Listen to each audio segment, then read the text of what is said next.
Welcome to Prep Sports Now. I'm Case Keefer alongside Ray Brewer. It's been a while since we've come to you, I believe almost exactly a year, but figured do something a little bit different this year, sit down, let you see us struggle with names and try to get a hold of this high school football upcoming 2025 season in person. Going to run through the Las Vegas Sun top 10 today, go through some of the divisions. I guess we'll just start big picture. Ray, what are you looking forward to for this year in football? Well, I'm intrigued because of this open division, right? It's the NIAA's got together, the realignment, right? They realign every 2-3 years. Every 2 or 3 years, we complain about the lopsided results. You get frustrated because I turn the whole show into advocating for my Shap Cowboys and everybody else. But the open division is the newest opportunity to crack that code. And the way it works is there's 12 or 16 teams in the 5A. They've moved up Somerset Losey to send Dan Barneson packing into retirement. They've moved up like Las Vegas High. And they'll all compete against Bishop Gorman for this open division championship. The open division is a mathematical formula. It takes the top 4 teams at the end of the season, and they play for a state championship. 2 games, semifinals, finals. The other teams that don't make that, the next 8 teams get together for the 5A playoffs. Quarterfinals, semifinals, finals, the winner playing a team from Reno. And so I got to ask you, you're a competitive guy. In sports, we go through the adage, to be the best, you have to beat the best, right? So say you're Green Valley High School, right? Okay. Got a good player in Evan Williams. Do you want to be, I'm one of the top 4 teams, I'm in the open division, but I know my path includes having to beat Bishop Gorman, which could win a national championship? Or do you want to say, hey, let me go do this 5A thing and maybe get a championship ring, go to Jostens? I mean, you would obviously say the 5A, right? Because you want to win a championship. But I think, and I still don't fully understand this, you did a much better job, I think, of explaining, or at least I understood it better that time. I'm not going to say you didn't do a good job of explaining it any time before we got on camera. Don't ask me to explain the point system because A, I can't count, and B, I think they're keeping it under wraps. Okay. But yeah, but the whole catch is that to get in the 5A, you have to lose, right? And you're never going to tell your team to get out there and lose some games so we can win a state championship. Are you? No, I think you never would do that. That's so you're telling me it's game 11, the last game of the year, and you're playing a team that winner makes the open, loser gets a chance to play for the 5A. Are you not bringing up your JV team quarterback to start? Well, that's a scenario of one game. Like, how many people? Maybe it comes down to like that last spot, game 11, but it's going to go through the whole year, right? If you really want to assure your spot in the 5A, you need to lose more than just one game, I would think. Correct. Well, there's built-in opportunities to lose, right? Like everybody's going to lose to Gorman. I was talking to DJ Campbell, Centennial High School. He got a shout out from Jonah Lalu yesterday. Oh, did they? Said he came and spoke to him when he was at Centennial. Nice. And it, like, changed his whole persona and pushed him onto the NFL. So I'm hearing a lot about DJ Campbell lately. DJ's a great guy. 3rd-year head coach. He's won state the first 2 years. Of course, Centennial started all the way in the 4A, and then last year they won like the 5A Division 3. This year they're with everybody, and who do they open with? Bishop Gorman. Have it in front of me. I knew the answer. Yeah. You should let me answer the one time I'm going to know the answer. They open against Bishop Gorman, and I say, DJ, I'm like, well, that's awful, right? You're back-to-back state champs. Game 1, you're going to lose all your energy. He's like, whoa, take it easy. Because remember, first game every year, you hear coaches saying, a lot of penalties, we were offsides a lot. You know, we'll fix things from week 1 to week 2. DJ's like, hey, let me get Gorman out of the way. Everybody's still confident. We could tell them, hey, you made these first game mistakes, and then move my program on the rest of the year. Yeah, if you had to face them, I think there's definitely a strong case that you would want to face them in week 1. Definitely you don't want to face them in the open division, if I even said that right, semifinal game or championship game. So yeah. I like that mindset. Very California-esque, open division, right? I mean, there's just, not to hit our marks of what I say every year on this podcast, but there's just no way to fix this. We can keep, like... There is. No, there's not. There is no way to fix it. Okay. You're right. Oh, yeah, there is no way okay. I mean, the one way to fix it would be hoping that Gorman goes and plays a national schedule. Which is pretty, I mean, we've been doing this for almost 15 years now, and it's obvious they don't want to do that. And Gorman has won 14 of the 15 years. That's true. There is still the one. So Liberty won in 2019, right? When we did the podcast August 2019, 6 years ago, were we anointing Gorman as the champion, or did we think that Liberty had a chance? Or was it if we run it 100 times, Liberty might win 3 times? I mean, I'm sure we could dig back up and listen to exactly what we said, as I'm sure we talked about it then. But I think it was not. I think it was more the last thing you said. I don't think it was 100%, but we probably said they're going to win 95, 96, 97 times. But those were great Liberty teams. We knew all the guys they were stacked with that were going to go on to play in college. I think we would have said they had at least somewhat of a chance, better chance than anyone before them to win in either 2019 or 2020. Obviously, the 2020 season didn't end up happening, which really would have been the best Liberty team ever. Yeah, and that in hindsight. And that would have been the game of all games. Yeah. So you're a sports guy, and we have some coaches that have been doing this for a while. So we'll pick on Travis Foster from Shadow Ridge, right? Mm-hmm. Travis Foster, they run that misdirection. I do that every year behind the scenes. This year, people actually get to see me do the movement, right? Yeah. So, and when they played Gorman a few years ago, they controlled the clock. They had that long drive. It was only 7-6 at halftime. Now, Gorman, of course, destroyed them in the second half. But if you're a team like Shadow Ridge, it's got a chance, right? They got the Eula Cox kid who's really good. They run a good system. They've gotten better and better. They've got a lot of kids. They're in the weight room.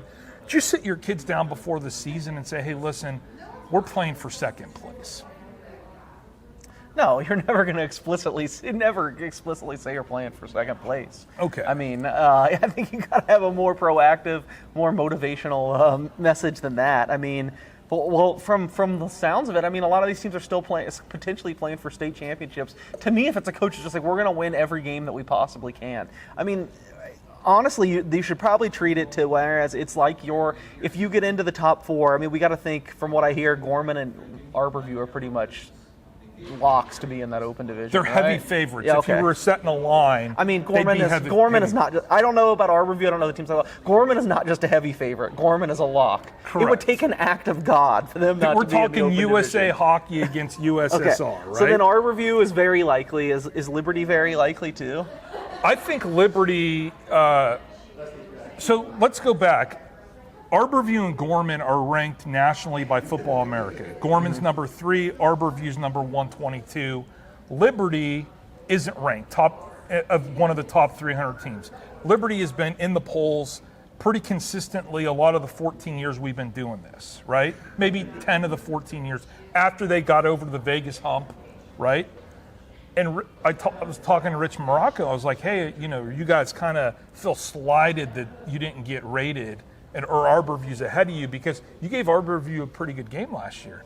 He's like, dude, we only won 5 games last year. We had a losing record. So if you think about that, where Liberty's always been kind of like Gorman light, right?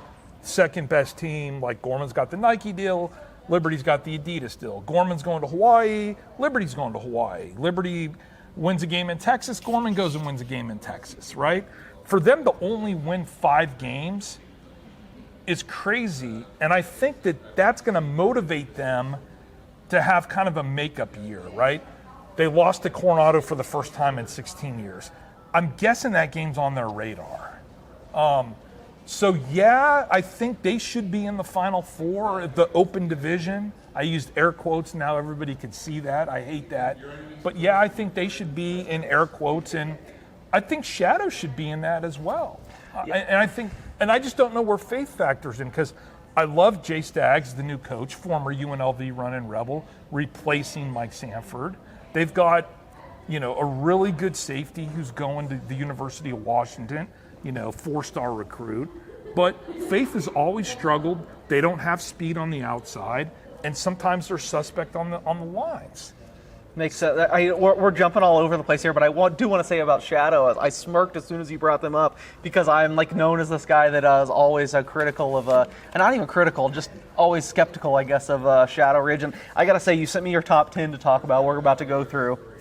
I think I could have guessed just about every single one in placement, except I really did a double take when I saw Shadow Ridge at 5. I know they've been a good program. They've won state championships, done so much. But if you just said, all right, blindly guess my top 10, I think I would have had them in the top 10, but I would have guessed more. And this is not a slight to them. This is just me going off. I thought they'd be like 8, 9, 10. Sure. I'm kind of surprised to see them up that high. Have they transcended since I've been paying attention, I guess? Well, I think they check a lot of boxes. One, the coaching staff has stayed together forever. That makes a lot of sense. 2, they have a ton of participation. So when you look at like Coronado, yeah, there's no surprise that they beat. Yeah, it was a surprise they beat Liberty, but when you've got a freshman team of 70 kids, and when you have the kind of resources, you've got some infrastructure in place. And Shadow's got great turnout, great off-season training, a feeder team that runs that little misdirection offense, and they're well organized on game day. And I think that is what merits itself to getting up there to, being a top 4 or 5 team. And everybody's going to have a different pull. I'd like to think mine might be a little better because I've been doing it longer than some teams. You've got to have Gorman as 1. Everybody, who's ever watched football has Gorman as 1. Even Ryan, who's our photographer today, getting this video, has got Gorman at 1, and he's a Coronado grad. Yeah, I think maybe Coronado is one of the ones that threw me off, just knowing that they beat Liberty last year, and it seems like their program's on the rise. And I don't keep up with all the realignment. They graduated their quarterback. Okay. Well, I'm just saying, I probably would have guessed they would have been ahead. I also don't keep up with the alignment. I always thought they were like kind of in the larger class. I know that's not really the case anymore. I know Foothill scores a ton of points and has a bunch of college prospect kids. I probably would have thought they were up there, but I got an ethics question for you. Okay. My son's going to be a freshman at Foothill. I know the haters think he's going to Gorman because I'm a Gorman homer. They assume that the Fertittas gave me some money for the tuition.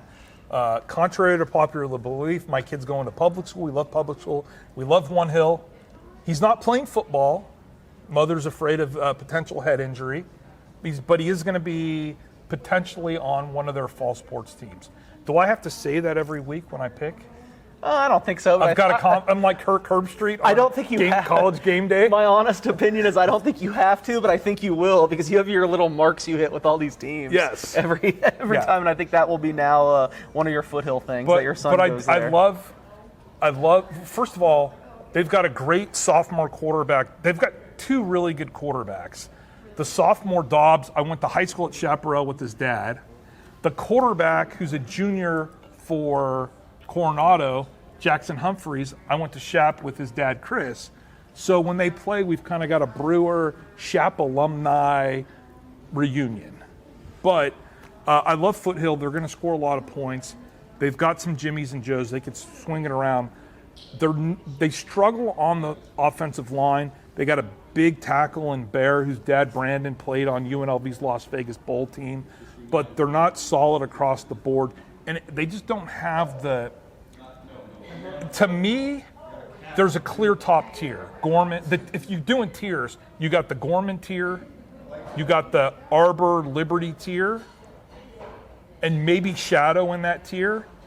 And then you got one tier below it where you got like a Coronado and a Foothill. Okay, so they're the top of the other tier. And I don't know where Faith goes in that. I would think Faith is in the top tier. But so to get back to all the way to the beginning question that you asked me about this is just, would you be trying to shoot to not get in the open division and throw games? I don't know every single year there's going to be schools that get kind of screwed over, for lack of better words, by the setup. To me, this year kind of feels like Arbor View and Liberty because if you don't make it in the open division, it is unequivocally a failure. You're supposed to be the second and third best team, but you have very little chance of winning a state championship. I mean, it's going to take a miracle against Bishop Gorman. To me, if I'm the coach, you were asking how you go into game 11 if you're right on that fringe of like a 1 seed in the 5A or the 4 in the open division. To me, if I'm a coach that's in that situation, I'm going to say we get into this open division, we're treating it like a state championship. I'm sorry, there's already like 6 state champions. You say we're going to throw the school pizza party, we're going to get you guys, I don't know. You put a banner up that says open division maybe not qualifier. The banner, but we could,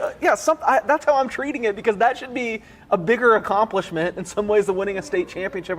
And you don't want to try to be losing games. So to me, if I'm in that second tier, I'm like, we win this next game, we're going all out. This is going to be our celebration. Yeah, but in 20 years, you're not going to remember what division you won. All you're going to remember is you got the pitcher, the confetti, Allegiant Stadium, right? I'm uniquely qualified to answer this because this is my 20-year high school football reunion. I don't think so. I think they're doing it during football season. Too much going on around here. But I am 20 years removed now, and I don't know. I feel like I still very much remember the specifics. Okay. So like me, I was in a very similar situation to this. Now we're just again going down all our usual. Was Wichita Collegiate in the top here's level? the thing. When I was in 8th grade, we were in 3A. We were like the biggest school in 3A. Won the state championship. My freshman year, we were like number 2 team in 3A. We lost in the second round of the playoffs. We played the number 1 team and lost a really close game. After that, we got moved up the rest of my high school to being like the smallest 4A school, and we were still really, really good, but we never won the state championship. But I still, looking back 20 years now, I know no one wants to hear those caveats, but I still will say all the time, if we were in 3A, we very likely at least have the chance we would have won a state championship one of the 3 years. But we were in the 4A where we were still really good, but couldn't quite get over the hump because we had our enrollment. I mean, it was a relatively small private school. I think we had like 300 kids in our high school. Lack of resources. Yeah, we're going. Well, no, we didn't have lack of resources, but we were going up against schools that had like 550 kids or something. There was just a bigger pool. So I do think you remember it more 20 years than you. So as you may or may not know, I may have mentioned this to you before. I was on Chaparral High's 1993 state championship soccer team. Pretty cool. We got to do the World Cup draw at Caesar Palace. World Cup draw's coming here in 2026. In the NIAA record book, and it drives me crazy about this, and I know I'll even say it's Bart Davis's record book. Okay. And it drives me crazy. I'll call the guy out. So when they list all the state champions in the back of the book, Shap Soccer is listed as the 3A state champions. Like it's some kind of like lower championship because now there's 5 classes. Right, yeah, but when I was a kid, the 3A was the top league. Yeah. So why can't we call us open division champs or large school champions? Yeah. Right? We're the 3rd rated team in the nation. Enough about me. Oh, no, I get it. It's just that these classifications, it's always going to complicate things. But I'm saying I just think whatever team ends up at 4 in the open division, I feel like should go all out. It should be extremely proud of themselves, and they should treat that like winning a championship. Because I even told you this at our media day. I couldn't believe how many teams came in, and it's like, oh, here's the defending state champions. Here's the defending state champions. We already give out like 6 state champions. If you make the open division, that is a gigantic accomplishment. Or even like you've got, like I think the coaching community, they're seeing a bunch of guys retire, right? Like Andy O retired, Morocco is coming down the home stretch, Sanford's retired, and then you look at the young kids coming up. The Monticelli kid from Legacy, who I mention all the time, I think he's a great young coach. He's under 30 years old. DJ Campbell is over 30. I covered him when he played at Cheyenne, but he's already won a state championship. So maybe these extra state championships, for lack of a better word, are giving a young coach in a profession where there's a lot of burnout an opportunity to, stay motivated and keep doing it. Speaking of coaches that are, a little blue in the tooth, Cahill is getting up there too. He's been at basics since we started the show. That's true. Yeah. Why you got to put him on blast like that? I get you. But I think we're the same age. I think both Morocco and Cahill were there when we correct when we started. So I remember, Morocco's first year. I had them losing the Legacy at Legacy, and it was a tragedy. They were like, "What are you doing? You're not paying attention." And Legacy beat them kind of at the buzzer. The next week they're playing Shap. I go to the game, and Shap at the time was still capable, and Liberty was coming off of being god-awful. And Nico Capelli, that was his birthday, coming out party as a freshman. And you got on the Liberty train before I did. Well, yeah, I think I've probably told this story a lot of times, but I remember that first year when we were writing previews for every team.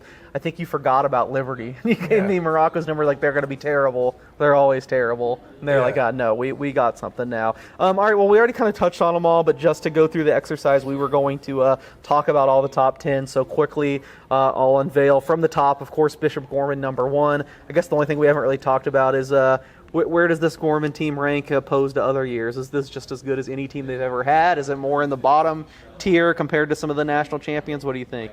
Well, they sent over a list of all their guys who have Division I offers, and it's like usual, pushing 20. Of course, you've got Jet Washington, who is a 5-star recruit, safety, going to Oregon. For me, if you look at the history of like Gorman athletics since they've moved to Summerlin, there's been some transformational players, Anu Solomon being one of them, where, the guy went to camp with Liberty. They won UNLV's passing camp, and then he ends up at Gorman. And Gorman didn't have a quarterback, and if he doesn't go over there, the greatness of what they do kind of gets delayed a little bit, right? I saw Jet Washington in the state basketball game basically say, okay, listen, I'm the best athlete on the floor. I might not be a Division I basketball player. He could have been if he focused on it.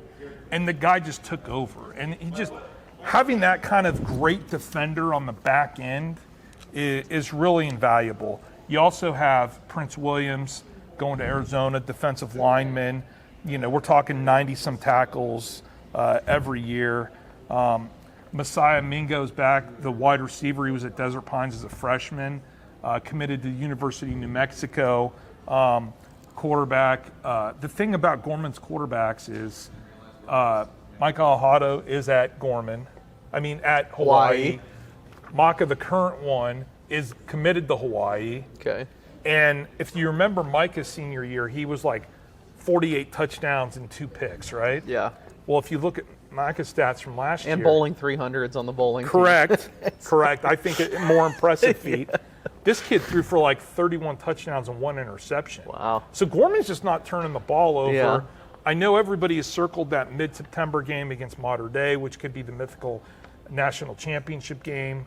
Of course, Gorman's got a who's who of teams it also has to get through. But leader in the clubhouse, they've got a ton of players. We can't mention them all, but they're really good. All right, gotcha. So there's Bishop Gorman. Number 2, you have Arbor View, and I know we've talked about it a little bit, but just to expand on it, I think if you go back 4 or 5 years ago, we would have said it's going to be Gorman, Liberty, 1-2 for the foreseeable future. What has gone into the Aggies overtaking Liberty now and solidifying themselves in that number 2 spot? Well, the Thatchers live in the Arbor View zone. Okay, and, that's a big one. Christian Thatcher, Nevada's all-time leading tackler, graduated. He's at the University of Utah, had a great spring game. His younger brother, Thaddeus, junior quarterback, who's committed to Utah, 4-star quarterback, tall, could sling the ball around. And when you get a player like that, people want to come and play for you. And they've got, great players in tight end Zach Ferris, who's got offers from like Michigan and Alabama. And then Damari Warren, who's committed to Sacramento. No, Jaden Williams, who's committed to Sacramento State. Go, right? And Jaden Williams, who's probably, you could argue, maybe the best player in town. And those 4 offensive weapons, they're going to put up a lot of points. And it's, can you slow people down? Can you play defense? We learned last year they lost to Gorman, I think, by a combined like 103 or 4 points in 2 games. They can't score with Gorman. You have to score every possession. And how do you take a passing team that is in that run and shoot, if you will, and slow the game down a little bit to keep Gorman off the field? Because defensively, Arbor View just couldn't slow Gorman down. It does look like last year was a really close game. Arbor View edged Liberty 31-28. Unless I'm seeing wrong, they don't play each other this year, not on the schedule. Correct. That's disappointing. I think for years we've said they should play each other every year. Correct. That's disappointing. But yeah, I guess a final question on them is, like, Liberty solidified themselves at number 2 for like 10 years, it seemed like. Do you think, is this just a case of all those players you mentioned, Arbor View, striking gold with this classes, or are they in position to kind of be the number 2 program in the state for years to come? I think the general consensus is that Coronado is kind of positioning itself to segue into that second spot. I don't know, once the Thatchers leave, how the pipeline at Arbor View is going to go. Again, they're a program like Arbor View, like Shadow Ridge and Coronado, ton of kids in the program, lifting weights. They have athletes on the outside, which some of the other programs don't. They've also had 3 coaches in 3 years. That's probably going to come up and catch them sooner than later. Absolutely. Well, although Coach Norris is, we've known him for years. Great guy. For sure. Well, that's interesting, and I guess we've already talked about them, but the 3 is Liberty, and they have not had 3 coaches in 3 years. They've had 1 coach in 16 years or whatever it is for Rich Morocco there. What's going to go into them having that bounce-back season you alluded to? Well, I love their tailback, Ezra. Right, we're going to struggle with names. I'm going to try to say it. Sanfeli. I don't have it in front of me. Anyways, so he had a great year last year as a sophomore. He's been their top running back since his freshman year. When Liberty's good, they run the ball, right? And this kid could run the ball. They're replacing a senior quarterback. They've got 2 or 3 kids. They don't know who the quarterback's going to be. They're extremely young at a lot of spots. But this is still Liberty, still well coached, still a lot of kids. They're still going to play that national schedule, take their lumps if they need to get experience. And again, they're highly, highly motivated. And, Rich Morocco, they're going to name the field after him. He's a legend because he beat Bishop Gorman in 2019, right? And I think that he thinks that he needs to go out and he needs to show that a 5-win season is not Liberty football. And I think that makes a difference. And I think they get back to what they did well over the years, and that's just pounding the rock, baby. Right. Well, disappointing they're not playing Arbor View, as I mentioned, unless this schedule looks pretty incomplete that I have, so I could be wrong. But it looks like from my schedule, at least in-state, Nevada, they don't play Gorman in the regular season either. So then it would fall to the toughest game on their schedule would be the number 4 team you have in the top 10, Faith Lutheran, who you kind of talked about. You weren't sure where to slide them in. You kind of made it sound like you were down on them, but at number 4, you can't be that down on them. You got to think they're up to some good things over in with the Crusaders. Yeah, first of all, another team that's well coached. They've got a really good program. They're just not great on the line. Gavin Day, safety.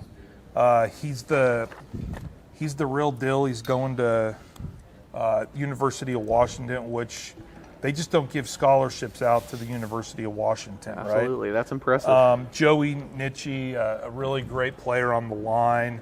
But, Faith does everything right. Great coaching, great schedule, a lot of participation, probably not the quickest team in America, and that's going to bite them. And I think that's why they have a hard time slowing down the Arbor Views and the Liberties consistently. And certainly they're not going to hang. Nobody's going to hang with Gorman. All right. Yep, we already talked a lot about number 5. At number 5, Shadow Ridge. Do you look at this as basically a coin flip? If everyone is pushing as hard as they can to make it to the open division and get that 4th spot, do you think Shadow Ridge, Faith Lutheran, it could go either way? I just think that, first of all, they played a heck of a playoff game last year that came down to a 2-point conversion in overtime. Well, that would mean that it probably is a coin flip between those two. I would expect another game between them to be equally closely contested. Ula Cox, great player for the Mustangs. On the line, Keana Neapoli, Paul's grandson, who I went to high school with his dad. Common theme of Media Day this year is everybody that walked through, I either went to high school with their dad or I covered their dad.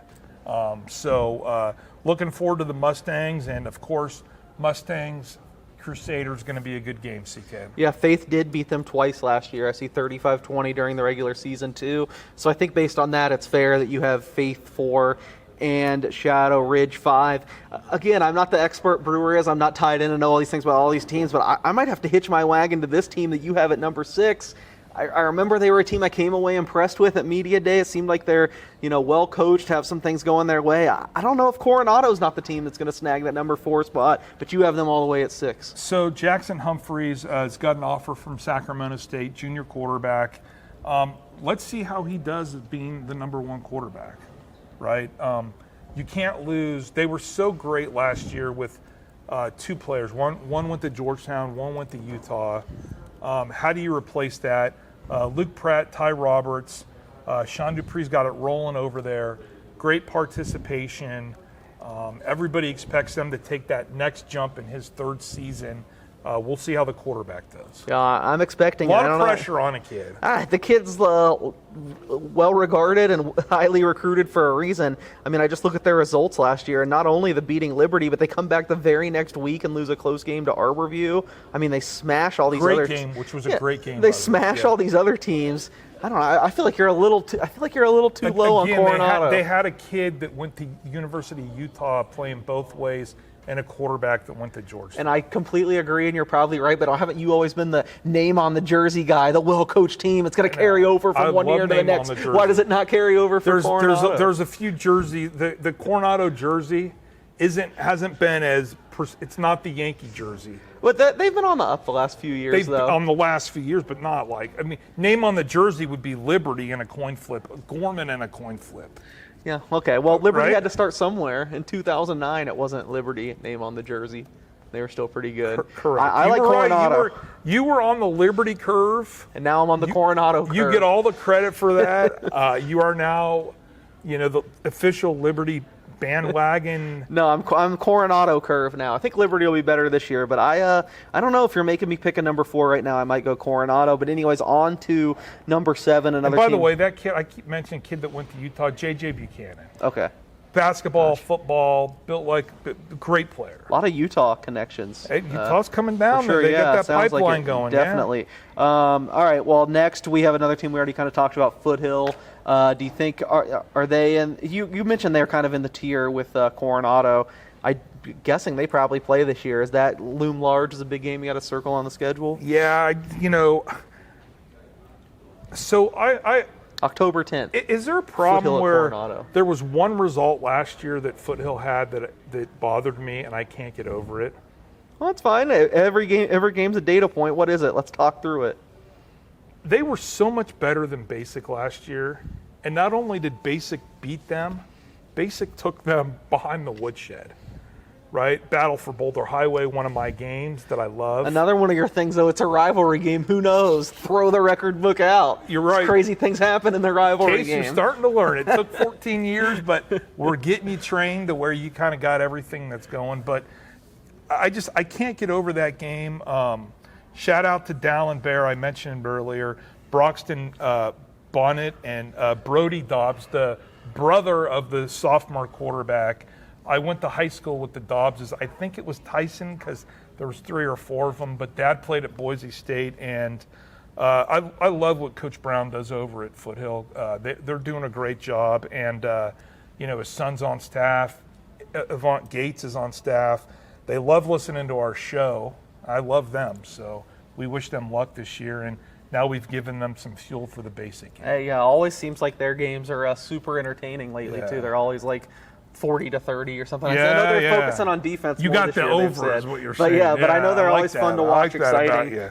Coming in at 8th, a respectable spot, but I got to think pretty surprising if you go back to when I was around the sport more and knew a lot about all these teams. I think I would have been very surprised. You tell me we're coming into a season where Green Valley is kind of the low man on the totem pole among these Henderson schools. They're the 4th Henderson school in the top 10, behind all the rest. Green Valley at 8. Is there any chance they jump above some of these other ones, or are they well behind? Well, let me tell you this. When the kids walk into media day and you see them, are you like, oh, wow, looks like Jimmy over there has been lifting. Looks like he's ready to go. You are way more, I'm not saying no, never, but you're way more on this than me. I always want to know if you can play football. The looks can be deceiving. Yeah, There's but if you get a kid like that shows up and his small T-shirt is like loose on him, right? Did you see Evan Williams when he came in? I must have missed Green. I don't remember seeing Green Valley. Oh my God, dude, that kid you could have ironed your shirt. Okay, I didn't know if you were going good or bad for them. All right. He looks so good. Wide receiver, had a great year last year. Focal point of the offense. Best player on the field. Some people like that theory in games. And I just think that he's going to be a difference maker. Bryce Clark as well, Michael Lewis. They're ready to go. The Gators are ready. Bill Powell, second year's head coach, veteran from California. He's been around the block a little bit. They were up and down last year. It's tough sometimes to get up every week, but they're definitely a top 10 team, and I think they're going to be one of the top teams in that 5A. They'll miss out on the Open, but I think they could win some playoff games. All right, so Green Valley maybe on the up. Coming in at 9th, you're going to have to tell me how good they are, because I gotta think even if it was a kid that didn't fit into those small shirts, if they had no one, I still feel like you'd feel obligated to put Las Vegas High on the top 10 every year. But why do they deserve it this year? Okay, let me ask you a question. Judging from our conversation today, we've been doing the show for 34 minutes. Okay. We've mentioned 2 quarterbacks, right? Mm-hmm. we've mentioned Thaddeus Gorman Thatcher kid, yeah. and the Gorman kid. Yeah. McKay, I can't say it, Eugene. Oh, right? you mentioned some other. You mentioned Coronado. Coronado quarterback. Yeah. All these kids. Who would you say? And this is going to get me in trouble, but I'm going to go ahead and do it. Who would you say the best quarterback in Southern Nevada is this year? Tanner Vivable. You're right. I knew where you were going. Okay, so the Gorman kid is a 3-star, and he's going to Hawaii. Yeah. Right? There's definitely a Hawaii-Gorman connection. But Yes. the kid was legit last year. He basically came in mid-year, threw for 20-some hundred yards, 1 interception. They win state. He's the real deal. Thaddeus Thatcher, tall, athletic, 4-star going to Utah. This kid, Tanner Vernable, can't say the last name, Las Vegas High School, they don't have a ton of weapons. Dual threat, great runner, great passer. Kid grew up near Las Vegas High School, was part of the youth program over there. He's all Vegas all the time. And then he goes out on the camp circuit this summer, and Army offers, Navy offers, Temple offers, Arkansas State offers. Phil must be pretty good to be on a lower tier with not many people to throw to, a little undersized, his t-shirt's not as tight as Evan Williams, right? And he's getting all those offers. And I just think one player, again, could change things around. Great player, Vegas is in the top division. They're deserving of being around that 8 area. The kid's the real deal. Also, they've got Christopher Fernandez and Aiden Zone, I think. Zone.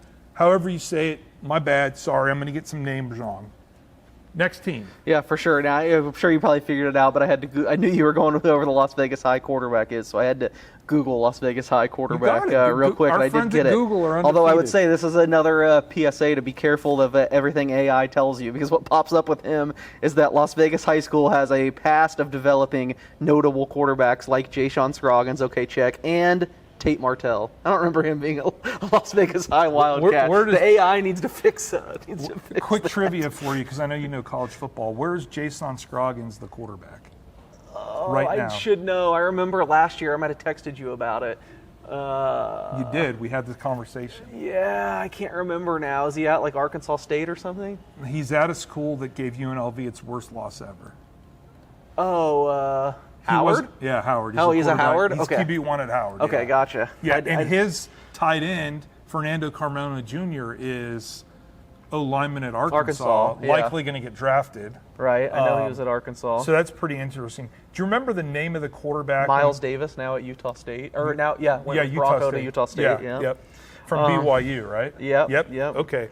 The Kitty Cats could go, huh? Yeah, that's some kids. I remember Miles Davis there. All right, so got off a little bit on that one. But to finish off the top 10, number 10, a staple. I feel like they're always around here, like 10, 11, 12, 9, something like that. Mojave Valley, the Pirates back in the top 10. So that's a safe pick by me. Mojave Valley is a little young this year. I just feel like every year Brent Lewis is going to win 10 games. He's going to play Hurricane. They're going to have a close game with Virgin, and somehow they're going to host a playoff game, right? Makes sense to me. And even though they're young this year, the guys like Brody Red and Caden Ranson are going to get it done. And nobody's going to say, like, I think Pahrump, who's got like 30 seniors and has a chance this year, and is really good at home. I think they theoretically could be better than Mojave, right? Didn't they answer Mojave was their biggest rival when you asked them? I think I was in the room for that one at Media Day. That was interesting to me. Not the but if I put Pahrump at 10, everybody's going to read it and they're going to say, Brewer, your reputation, right? Now Pahrump could go 10-0 and they're like, oh, you're the man, you knew it. But if I put Mojave at 10, it's like, oh, Brent Lewis is the man. Speaking of somebody who's old in the tooth and knocking on retirement's door. A very storied career, and I know they will be tough to beat again this year. Look at this opening. You are right. They still have Hurricane at Hurricane August 22nd, but they got a little bit of a road trip August 15th at Beaver. who has the Beaver Hurricane back-to-back to open the year. And then they play Slam, I believe, this year. Yeah, I assume that's SLMHS. Yeah, Slam On the which 5th, is, in between a game with Canyon View. Yeah, that's a tough start to the season. You missed it. So Slam, Mike Keefer, former 49er kicker, great Yeah. guy. Couldn't get over that state championship game hump against Truckee. Down by 10 last year in the fourth quarter. They end up rallying to win the game.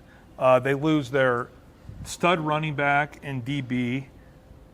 Same guy, played both ways. And then their quarterback was a junior, got in the portal, and one ended up at a public school, ineligible, couldn't play. And now they're hitting the reset button. Slam's got a new quarterback who's a senior, really tall, lanky kid who's been in the program. Mark Scram. I hate to say these kids' names wrong, but that Moapa Slam game, I was at it last year, came down to the buzzer. Slam rallied to beat them. First time I've seen Brett Lewis kind of lay the ball on the ground and give a game away with turnovers. Because talk about being well organized. These people on it, the guy walking around keeping the stats for the Pirates, he's been there not only for 16 years, he's worn the same outfit every game for the last 16 years. It looks superstitious. Like oh, okay. Yeah, I'm making that up, but it looks like he always wears the same thing. Yeah, all right. Probably the same clipboard. Let's do the 4A real fast. Okay, yeah, so 4A, is it as simple as it Slam and Moapa and then everyone else? Or Moapa's not even in the 4A. Excuse me. 3A. Is it Slam and everyone else? Is Slam the number one in the 4A? It's a good question. CK, I'm trying to pull up the new 4A because I don't want to misspeak. I found it odd. So there's one team in the 4A who like 3 or 4 teams said was their main rival. Trying to remember who it was. I have it in front of me, but I don't remember. Sierra Vista. Oh, okay. Oh, yeah. Sierra, they've got to be good, right? They got to be in the mix. Who knows? I mean, they're not a perennial power. They're not like... I thought they've been pretty good in recent years. They've been okay. They produced some college kids, right? They've been okay. Okay. I mean, they haven't been like... All right. But, I mean, who in this group of 4A teams has really been a dynasty? None of these schools really jump off the page to me. Which kind of makes it fun, right? I mean, you've got... And that's why I wish they would stick with one of these realignment plans, because it's developed to... It's established to let you develop your programs so you could then go up and play a higher competition. And you see a team like Silverado who won back-to-back state champions, and then they got aligned to the top division, and they graduated everybody. And got crushed, got destroyed. They haven't won a game? Yeah. And now they're back down in the 4A? So will they be a factor this year? I mean, I doubt it. They probably can't be any worse than they were last year, right? All right. Okay. So who else is it? We have Slam, yes. Sierra, maybe. There's got to be someone else. So Sloan Canyon. Okay. Charter school. Didn't even know what that is. Coached by some former Rebels, including Mike Hughes, the Palo Verde player. Oh, wow. Who played briefly with the Jacksonville Jaguars. Interesting. They show up. Uh-huh. CK, and I can't say any of the players they brought. Uh-huh. You might pull it up and figure it out. Dude, their 2 offensive linemen look like Liberty back in the days of Liberty running the rock. One of the kids is going to the University of Arizona. But Slam's going to be good. I looked at some of the results. I mean, Sloan Canyon's going to be good. They had some awful results last year, but they had a ton of transfers. They got a chance. Just going through Bonanza, Shap, hit and miss. Clark thinks they have their best team. Rancho, Valley, those guys, Western. Sunrise Mountain didn't win a game last year. Silverado struggled. What about Spring Valley? Spring Valley, Eric Dwyer, my guy, the head coach over there. First year is the guy at his alma mater. We'll see how he does.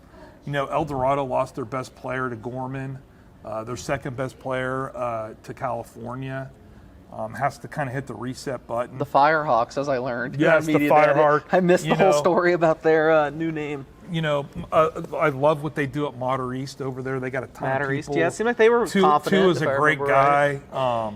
So it's one of these where you never know who's going to win. But I think Sloan Canyon is going to have a say in the final just because they got some Jimmies and Joes up front. All right, yeah, so Sloan Canyon, I'll watch out for them. And, yeah, I forgot. I think I did the Matter East interview, and they seemed confident. So I might be in on them. They are in the mix as well. They're in the 4A.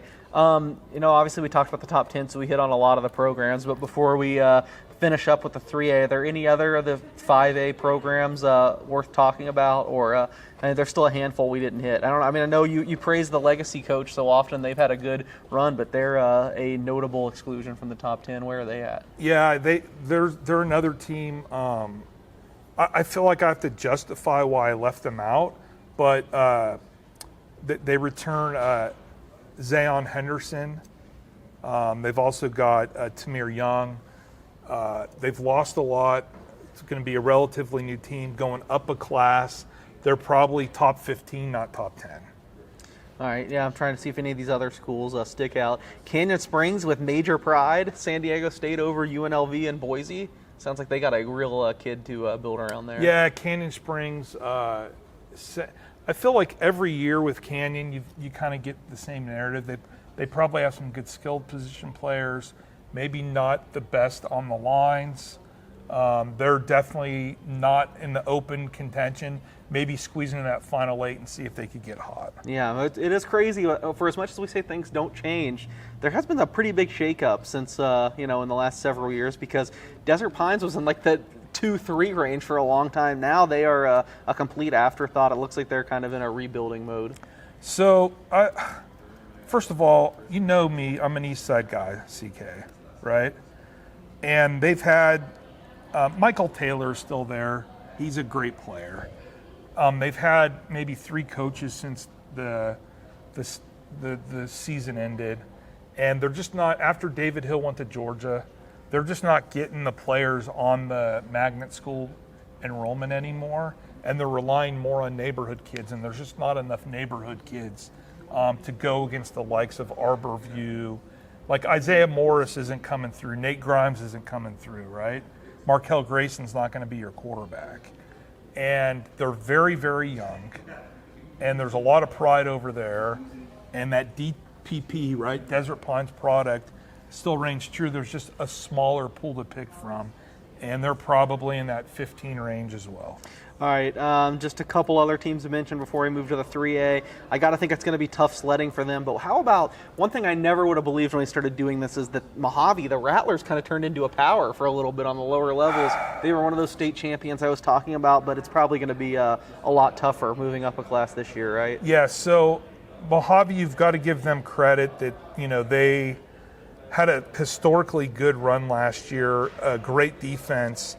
The one thing I love about Mojave is they are ready for the challenge. They want to be one of the best teams in state, and they think they're going to compete.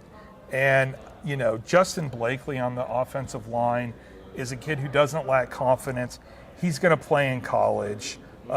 Is it J-Ray Vele, another capable player. And the Rattlers, listen, you don't win your last 13 games, have 6 shutouts, and win state, and not come back the next year without confidence. They think they're going to get into the open, and all power to them to try. Coach over there does a heck of a job. He was our Sun Standout Awards Coach of the Year. Yeah. Big time. And they got a good program, a lot of consistency. So. Yeah, that's not like if Mojave gets to the Open, I think they deserve a championship parade. That would just be an incredible turnaround from where that program was, at least when I started doing this. Yeah, I think we've mentioned most of the teams, just a few to give them a shout out that I think we have not mentioned once on the podcast. Can I go back to that Sloan Canyon? Yeah. Would you be able, because you're really good at the names, would you be able to say these 3 names? I'm sorry that our people at home have to see that, but I want to give a shout out to Cade Hoshino, Pita Takafua, and Vili Tupo. That one exactly. I messed up bad.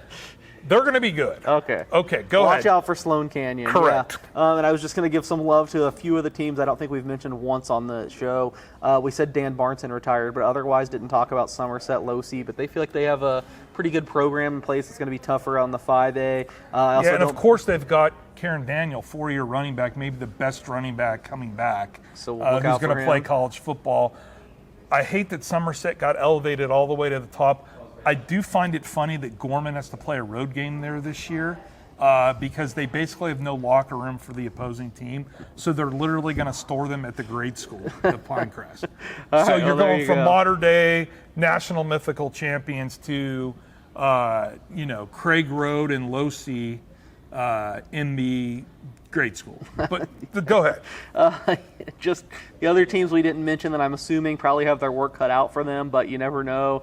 We mentioned Basic, just that you were shocked they beat Foothill last year, but Basic, I don't know. They have these. I don't know if I was shocked that Foothill lost to them. Okay, well, not shocked that Basic won, but you're right. Javion Rose, Parker Simmons, Chris McKenzie. You know they're gonna. I love Don Taylor Stadium on a Friday night. You feel like you're at home. Everybody treats you so well. And Cahill's, son Loudon is there, junior. He plays like he's a junior, and he plays like every position. And they do such a good job. Gritty, good high school football team. They'll be lucky to get in that 18 playoff, but all power to them. Yeah, not football, but also the Braves just drafted a first-round kid out of Basic, right? South and Son. Yeah. Finalist for Sun Standout Awards. Oh, okay. The Braves also drafted like 3 shortstops, though. Well, he was the first, though. Yes, he was. He at the Sun Standout Awards? Yeah, wow. Yeah, baby. All right. Only other 2 teams we haven't mentioned from the 5A, Desert Oasis and Palo Verde. It's just too tough of a mountain to climb for them. Palo Verde's got one of my Crew Perry, Vaughn Villamore, Kyle Johnson, Coach Joe Asnera is back in the saddle. Speaking of guys who've been there for a while, who could be at the tail end of their coaching career. I know they got a good young quarterback in their midst. Don't know if he's the varsity guy, but it gives some optimism. Palo's another place where you're going to get some numbers. They've just got stuck over the years with having to compete with Gorman and Faith for kids. If you live in the Palo zone, you could probably afford to go to those schools. All right, so that's Palo Verde, Desert Oasis. Anything? Desert Oasis, the Diamondbacks. I got to plead the fifth here, but Gavin Winterward, Eric Johnson, Vincent Harris, coming up from that lower tier into the top one, could be an adjustment. I will say Desert Oasis could sling the ball around and scored a lot last year. Coach Matt does a good job. He's happy with his staff. We'll see how they do. All right, so you got Gorman in the open division. I think I do too. You have to pick right now who you're going to go out on a limb. Who are you picking to win the 5A state championship? Well, that's kind of This is where you can go out on a limb. Well, because I like Shadow, okay. But I'm pretty sure, I think it's a safe bet that the open division is going to be Gorman, Arbor, Liberty, right? The 4th team is either going to be Shadow or Faith. That's what makes this exercise fun. Whoever is not the 4th team then becomes the favorite to win a state championship. And that's awful to say. Yeah. It's also awful to say that. That's why that's why I'm going back to my my sticking point. You treat that 4 like a state championship, in my opinion. Correct. All right, well, I'm going to take Coronado. I will go out on a limb. You know that's my team this year. And then Cougars, 5A state champions. And then we get Faith Shadow in the state championship game. In what state championship? The 5A. Oh, no. I'm saying Coronado wins the 5A. Oh, Coronado wins the 5A. Yeah. I thought you had Coronado in the open. It's if what you're saying is true, it's too tough that Faith. What do you like? I'm giving a false news here? No. Just sometimes you're not going to always be right. You're not batting 100%. Sometimes I do. My picks get up to 90%. Yeah, but you're not batting 100.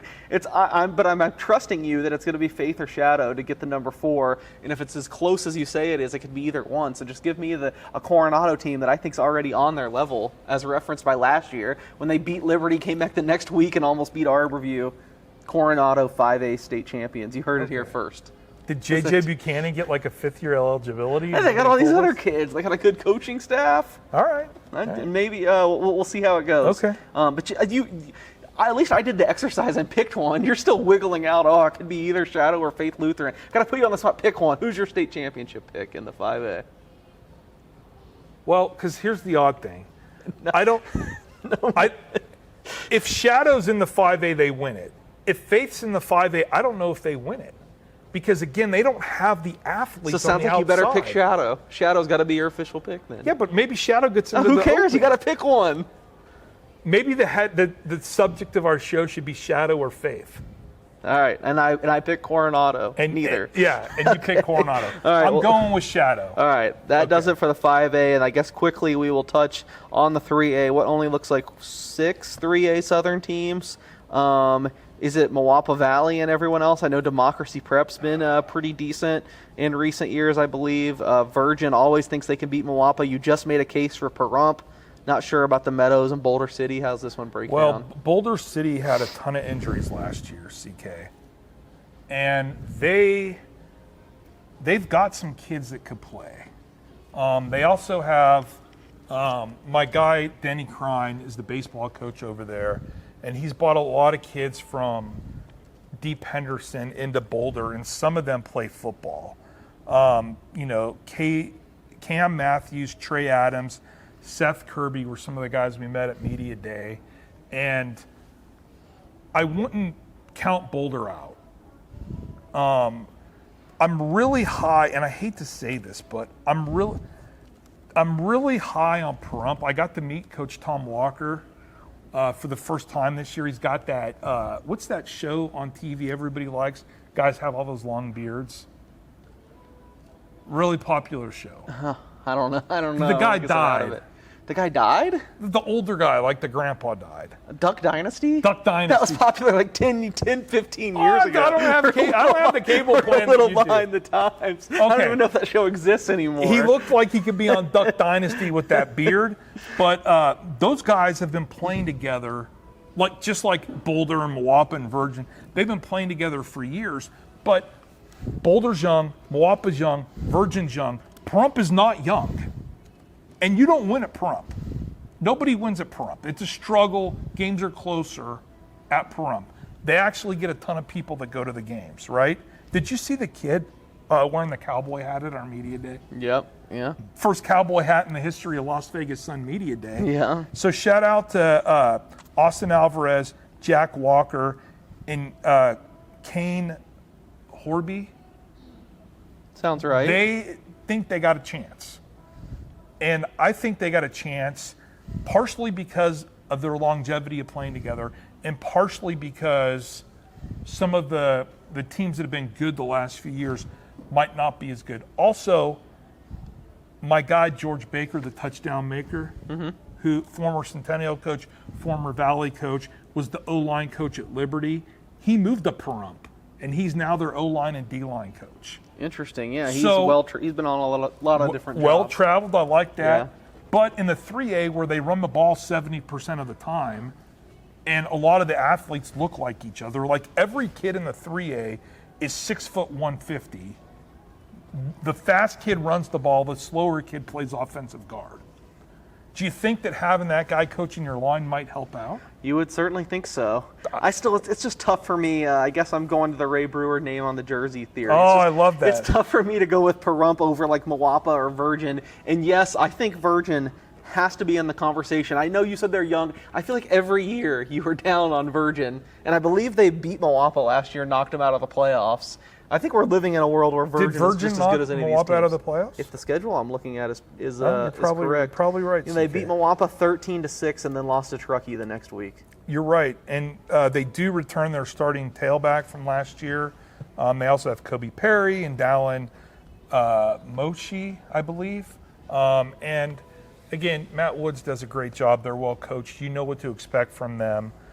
Same drill. Like, you could run the 3A back between those four teams a few times, and you're going to get you rarely see in the 3A a blowout where it's like, running clock today. We got them 42-0, ran for 900 yards. They had -3 yards, and their punter sprained his hamstring because he worked too hard. Right? Yeah. You never see that. I think it's going to be close. I think home field matters in those communities. And I just think that Boulder's going to be better because they can't be any worse because they're healthy. Mowapa's great, but they're young. Virgin's also young, but they return their tailback who ran a lot last year. And then I just don't know where Democracy and the Meadows play in. Because Democracy, while they don't have the linemen, nor do they not have the numbers, nor do they even have a home field to practice or play on. They do have speed, and nobody has speed. Well, so if they that's can something. figure out how to get the ball into space to somebody, I don't know how they factor in. And I don't know if it matters because Truckee returns everybody, and they're upset because Slam took Knocked him in them the off, boat shed yeah. in the final 8 minutes of the game. All right, well, I'll go with what I know and say that Mojave is going to be the best team in the South, but I wouldn't be surprised if Virgin gives them a run for their money again. Okay. And I'm down on Pahrump. Sorry, I can't. You haven't sold me well enough. I think they'll be fine. No, I shouldn't I say down. sell ya. I think they'll be number 3. I got to see it before I put So them on the Boulder is Mojave and 4? Virgin level. It's weird. Just today, I was at the supermarket in Henderson. I saw one of the Boulder coaches. Oh, okay. He's like, "Hey, when are you guys doing the podcast?" I'm like, "Ironically, we're doing it today." Okay. He's like, "Hey, we might not be that bad. Let Keefer know." All right. Well, So- I picked them 4th already, so I've already disrespected them. But we could say that the Meadows And and you know what? Democracy are going to be 5-6. Yeah, maybe I'll even put Boulder 3, just because And Pahrump 4? your sales job on Pahrump is not selling me. Oh my gosh. I still have these memories of Pahrump Okay, losing like 50 $5 bet, and I'm collecting this year. No. I don't know what I'm talking about. When do they play? Let's look at when they play. And where do maybe, they play? That's yeah. huge. Let's see. I'm getting it right now. Have you ever been to Pahrump in your 14 years? I have never been to Pahrump. Not even like they have wineries up there? My wife has been. I have not. I'm not a big wine drinker, as you probably I'm know. not a big wine drinker either. I don't see Boulder on the schedule, unfortunately. Oh, yeah. Last game, October 24th at Boulder City. Oh, there's a You give me Boulder City as an underdog in that game? You're so confident? No, Give me Boulder City plus 4.5, and I'll make the $5 right now.